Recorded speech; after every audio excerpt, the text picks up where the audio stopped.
الحمد للہ وحدہ والصلاة والسلام علی من لا نبی بعدہ وعلی آلہ واصحابہ الذین اوفوا عہدہ الذین هم مفاتیح الرحمت ومصابیح الغرر اما بعد فاعوذ باللہ من الشیطان الرجیم بسم اللہ الرحمن الرحیم یوصیکم اللہ فی اولادکم للذکر مثل حظ الانثیین فإن كن نساء فوق اثنتين فلهن ثلثا ما ترك وإن كانت واحدة فلها النصف صدق اللہ العظیم۔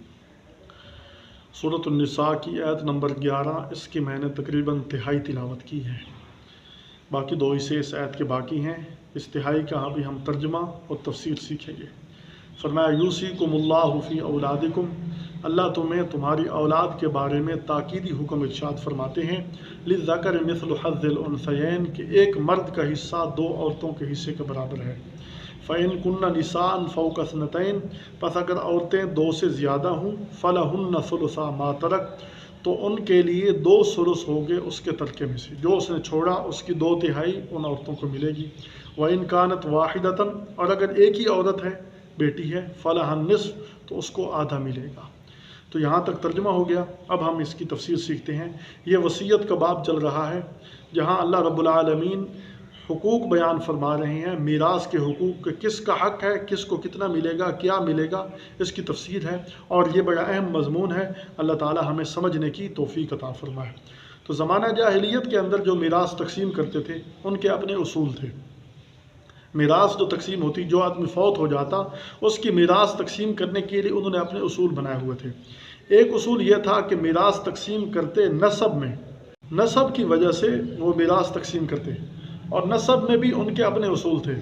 نسب میں جو لڑکا بہادر ہوتا، گھوڑے پر سوار ہو جاتا، جنگجو ہوتا، لڑائی کرنے کے لیے آمادہ ہوتا، اس کو دیتے، اور جو نابالغ ہوتے، لڑکیاں ہوتی، بیوہ ہوتی، اس کو کچھ نہیں دیتے تھے۔ یہ زمانہ جاہلیت کے اندر رواج تھا۔ اور دوسرا، وراثت کے اسباب میں سے کہ کون وارث بن سکتا ہے، ایک متبنہ تھا۔ کسی کو منہ بولا بیٹا بنا لیا، منہ بولا بیٹا بنانے کے بعد جب وہ آدمی مرنے لگا تو اس کو میراث میں حصہ دیتے تھے۔ اور تیسرا ولا، ولا کا معنی دوستی، کسی آدمی نے کسی سے گہری دوستی کر لی، اس دوستی کی بنیاد پر وہ میراث تقسیم کرتے تھے۔ زمانہ جاہلیت کے اندر یہ رواج تھا۔ اور پھر عورتوں کو محروم کر دیتے، بچیوں کو محروم کر دیتے، بیوہ کو محروم کر دیتے، ان کے علاوہ جو ہیں جس کو دل چاہا محروم کر دیا۔ یہ زمانہ جاہلیت کے اندر رواج تھا۔ لیکن اللہ نے اسلام عطا فرمایا۔ اسلام عطا آنے کے بعد پھر ولا والا سلسلہ باقی رکھا گیا۔ رسول اللہ صلی اللہ علیہ وسلم جب ہجرت کر کے مدینہ طیبہ تشریف لے گئے تو مدینہ کے اندر جا کر ایسا ہوا کہ آپ صلی اللہ علیہ وسلم نے مہاجرین اور انصار میں اخوت قائم کی۔ فرمایا مہاجر انصار کے بھائی ہیں، انصار مہاجر کے بھائی ہیں، ان میں دوستی اور اخوت قائم کرنے کی وجہ سے، ان کی ولا اور دوستی کی وجہ سے ان کی میراث اس طرح تقسیم ہوئی۔ تو یہ زمانہ اسلام میں بھی ولا والا سلسلہ جاری رکھا گیا۔ اور پھر وَأُولُو الْأَرْحَامِ بَعْضُهُمْ أَوْلَىٰ بِبَعْضٍ، جب یہ آیت نازل ہوئی کہ رشتہ دار جو ذی رحم محرم ہیں وہ سب سے قریبی ہیں، وہ اقرب فالاقرب کے تحت یہ اصول بنائے گئے کہ جو زیادہ قریبی رشتہ دار ہیں ان کو حصہ ملے گا، باقیوں کو حصہ نہیں ملے گا۔ تو اسلام جب آیا، اسلام آیا تو اسلام کے آنے پر میراث کے اسباب اسلام نے واضح فرمائے۔ فرمایا کہ سب سے پہلے وراثت کا سبب یہ نسب ہے۔ نسب کی بنیاد پر میراث تقسیم کی جائے گی۔ دوسرے نمبر پر نکاح، اور تیسرے نمبر پر ولا ہے۔ اس کی میں تفسیر کرتا ہوں۔ نسب میں اقرب فالاقرب کا اصول چلتا ہے۔ نسب میں سب سے قریبی والدین ہیں، ان کی براہ راست یہ اولاد ہے مرنے والا۔ نسب میں سب سے قریبی اولاد ہے تو ان کو حصہ دیا جائے گا۔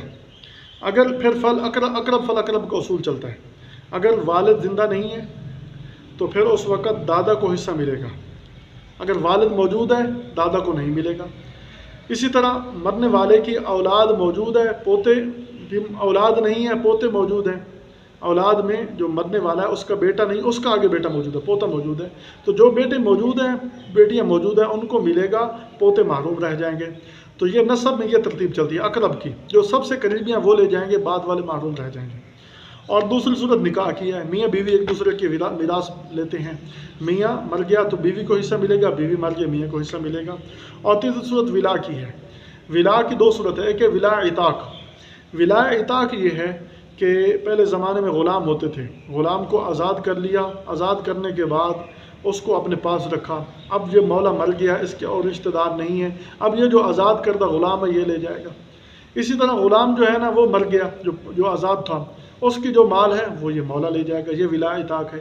چونکہ اب غلام نہیں اس لیے یہ سلسلہ نہیں ہے۔ ہاں ولا الموالات یہ موجود ہے۔ ولا الموالات کا مطلب یہ ہے کہ دوستی کی بنیاد پر بھی میراث تقسیم کی جائے گی۔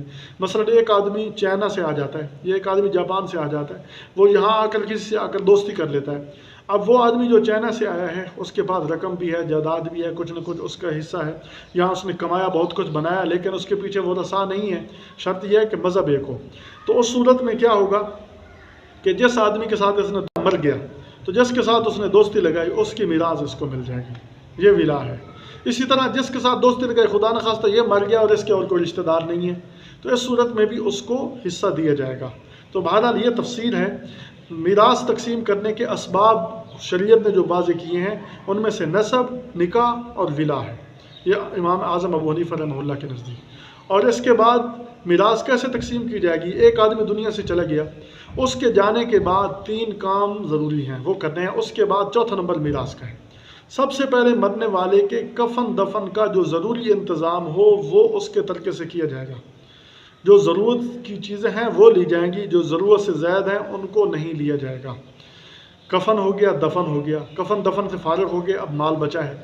دوسرے نمبر پر جو آدمی مرا ہے اس پر جو دین ہے، قرض ہے، وہ ادا کیا جائے گا۔ خدا نخواستہ طور پر قرض اتنا ہے کہ اس کا سارا ترکہ بھی بیچ ڈالیں، اس کا قرض بمشکل اترتا ہے، تو اس صورت میں قرض اتارا جائے گا، دوسروں ورثاء کو کچھ نہیں ملے گا۔ یہ دوسری صورت ہے۔ اگر کچھ بچ جاتا ہے قرض اتارنے کے بعد، پھر تیسری صورت اس کی وصیت ہے۔ مرنے والے نے وصیت کی اپنے صحت کے زمانے میں کہ میں جب مر جاؤں گا تو میری پراپرٹی میرے اعزاء و اقارب کو نہیں دی جائے گی، بلکہ میری پراپرٹی میرے فلاں مدرسے کو دی جائے گی یا فلاں جگہ پر مسجد بنوا دی جائے۔ اب جو ترکہ بچا ہے اس کی وصیت اگر کل مال کی ہے تب بھی اس کے تہائی مال میں وصیت نافذ ہوگی، اور کل وصیت کرنے کی صورت میں وہ گناہ گار بھی ہوگا۔ اور اگر اس نے وصیت تہائی مال میں کی تو تہائی مال میں وصیت جائز ہے، اس کی وصیت کو پورا کیا جائے گا۔ پھر اس کے بعد چوتھے نمبر پر جو مال بچا ہے اس کی ہم تقسیم کریں گے۔ اس کی تقسیم کیسے کی جائے گی؟ قرآن حکیم اس کے بارے میں فرما رہا ہے، یوصیکم اللہ فی اولادکم، اللہ رب العالمین تمہیں تمہاری اولاد کے بارے میں تاکیدی حکم فرماتے ہیں۔ یہاں لفظ یوصی وصیت کا استعمال کیا ہے۔ وصیت تو مرنے والا کرتا ہے، اور اللہ موت سے پاک ہے۔ اللہ تو ساری کائنات کو موت دینے والا ہے، وہ خود موت سے پاک ہے۔ تو یہاں وصیت کا لفظ اس لیے استعمال کیا جیسے وصیت کو لوگ اہمیت دیتے ہیں کہ ایک آدمی مرنے والا ہے، اس نے جاتے ہوئے ایک وصیت کی کہ میرے مرنے کے بعد میرے بچوں کا خیال کرنا، میرے رقبے کا خیال کرنا۔ لوگ کہتے ہیں میاں اس نے تجھے وصیت بھی کی تھی، وہ خود بھی کہتا ہے کہ مجھے تیرے باپ کی وصیت ہے، تیرا باپ مجھے تمہارے حوالے تمہیں میرے حوالے کر کے گیا تھا، اب تم جو ہے نا اس وصیت پر کیسے عمل کر رہے ہو؟ تو وصیت ایک تاکیدی حکم سمجھا جاتا ہے، اس لیے قرآن حکیم نے یوصی کا لفظ استعمال کیا۔ اللہ تمہیں تاکیدی حکم کرتا ہے، وصیت کرتا ہے، یعنی تاکید کے ساتھ یہ حکم دیتا ہے، فی اولادکم تمہاری اولاد کے بارے میں، للذکر مثل حظ الانثیین، فرمایا کہ ایک مرد کا حصہ 2 عورتوں کے برابر ہوگا۔ یہ ایک اصول بیان کر دیا میراث کا۔ اب 3 بہن بھائی ہیں، ان میں سے 2 بہنیں ہیں، 1 بھائی ہے۔ اب کیا ہوگا کہ ایک مرد کا حصہ 2 بہنوں کے برابر ہوگا۔ 2 بہنیں جتنا حصہ لے گی اتنا ہی ایک مرد کو ملے گا، ایک بھائی کو ملے گا۔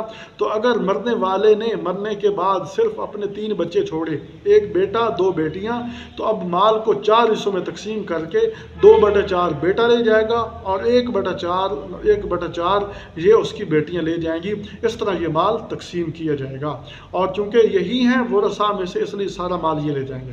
دوسری صورت، فَإِن كُنَّ نِسَاءً فَوْقَ اثْنَتَيْنِ، مرنے والا مر گیا، اس نے مرنے کے بعد صرف بیٹیاں چھوڑی اور بیٹیاں 2 سے زیادہ ہیں، تو اس وقت کیا ہوگا؟ بیٹیاں 2 ہوں یا 2 سے زیادہ ہوں، تو اس وقت جتنا اس نے مال چھوڑا ہے اس کے 2 ثلث 2/3 وہ ان بیٹیوں کو دے دیا جائے گا، اور باقی جو مال بچے گا وہ عصبہ لے جائیں گے۔ باقی جو رشتہ دار ہیں اقرب فالاقرب کے تحت وہ اس میں سے حصہ لے جائیں گے، لہذا یہ حصہ ان کو اس ترتیب سے دی۔ تو گویا کہ 2 حصے بیان ہو گئے، مرنے والے نے بیٹی اور بیٹے چھوڑے، تو اس وقت للذکر مثل حظ الانثیین 2 بچیوں کا جو حصہ ہوگا اتنا حصہ لڑکے کو مل جائے گا۔ مرنے والے نے صرف بیٹیاں چھوڑی تو اس نے جتنا ترکہ دیا ہے اس میں سے 2 حصے 2/3 یعنی 2 حصے بچیوں کو ملے گا اور 1/3 باقی ورثاء لے جائیں گے۔ وَإِن كَانَتْ وَاحِدَةً تیسری صورت، اگر مرنے والے نے ایک ہی لڑکی چھوڑی ہے، ایک ہی بیٹی چھوڑی ہے، تو اس صورت میں فَلَهَا النِّصْفُ جتنا ترکہ ہے اس کا آدھا بیٹی کو مل جائے گا، باقی عصبہ لے جائیں گے۔ یہ اس صورت میں ہے کہ اس نے صرف یہی چھوڑے ہوں، اور اگر ساتھ اس نے بیوی بھی چھوڑی ہے تو ان تینوں صورتوں میں بیوی کو بھی 8واں حصہ ملے گا۔ تو یہ قرآن حکیم وصیت فرما رہا ہے، اللہ رب العالمین تاکیدی حکم ارشاد فرما رہے ہیں۔ اس حکم پر عمل کرنا انتہائی ضروری ہے، کیونکہ یہ جو ہے نا فرائض کا علم ہے، یہ وصیت کا علم ہے، اور یہ علم بہت اہمیت رکھتا ہے۔ ہر آدمی نے مرنا ہے اور مرنے کے بعد اس نے ترکہ چھوڑنا ہے۔ اگر ہم ترکے کو شریعت کے موافق تقسیم کریں گے تو اللہ اس میں برکت دے گا، ہر پریشانی دور ہوگی۔ اللہ رب العالمین سے دعا ہے کہ اللہ ہمیں قرآن و سنت سمجھنے کی توفیق عطا فرمائے اور اس پر عمل کی توفیق عطا فرمائے۔ وما توفیقنا الا باللہ۔